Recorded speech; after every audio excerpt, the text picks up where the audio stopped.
ذوالحجہ کا چاند نظر آنے سے پہلے ناخن اور بال کا کاٹنا۔ آج 30 ذوالقعدہ ہے۔ مغرب ہونے سے پہلے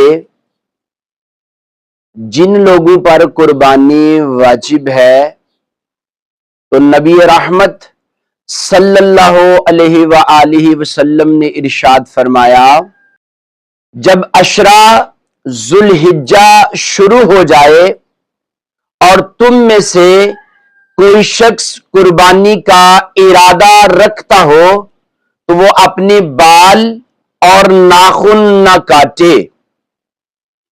اگر آپ نے اپنے بال اور ناخن نہیں کاٹے تو چاند نظر آنے سے پہلے کاٹ لیں، اور اگر کوئی قربانی نہیں کرتا تو وہ بھی اس پر عمل کرے تو مستحب ہے کہ اسے بھی امید ہے کہ اللہ ثواب عطا فرمائے گا۔